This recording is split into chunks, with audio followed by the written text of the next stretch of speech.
Hello, welcome back to the garage.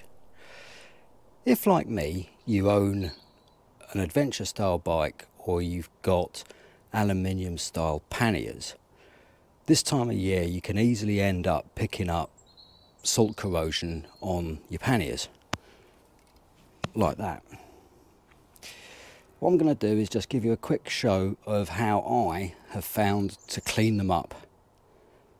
Okay, so going from that to that. I'll show you how I do it.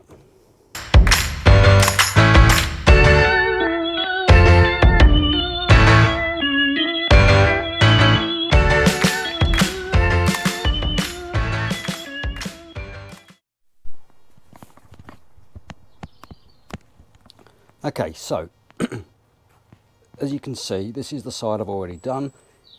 The salt corrosion is still there. Basically what's happened is I went away for a week up into Scotland, didn't get a chance to really wash the bike down every night. Well, I couldn't. It wasn't for about a week that I ended up getting a chance to wash the bike. When I did wash the bike, you might be able to see the salt corrosion that's on it.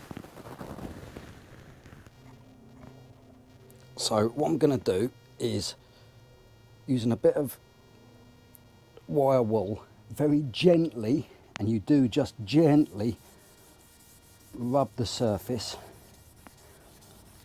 You might be able to see on the camera a difference already.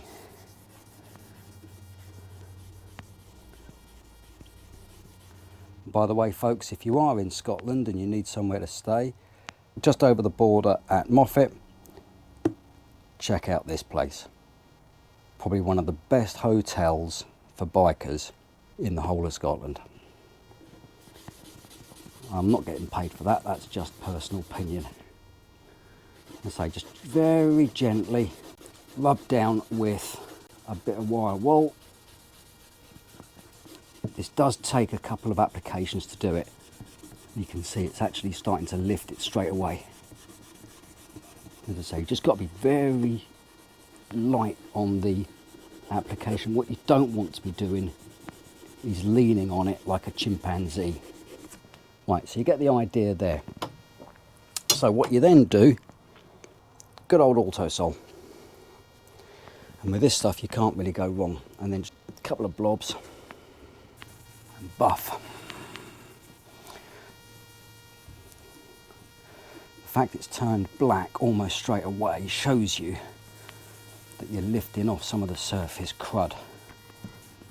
And we all know that any of us that have got this sort of pannier or top box, they are not cheap. And it's worth just looking after them. Now, you might be able to tell, even at this early stage, the difference that it's done.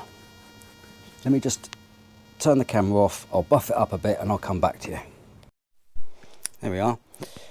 This is only after one application. Now it's worth doing this 2 or 3 times. Each time replace your piece of wire wool. But as I say, with the wire wool, all you need to do is just gently rub over it. You don't need to put much pressure on it. Otherwise you end up with deep scratches in your top box, which is not the sort of thing you're after. I must admit, this is not the sort of box I was hoping to buff this afternoon, but there we go. A few minutes later. There we are. Now hopefully you can see the difference. It's actually made a massive difference to that and cleaned it up lovely. Okay folks, hope this one's been of help. Just a quick short one. Speak to you shortly. Keep rubber side down.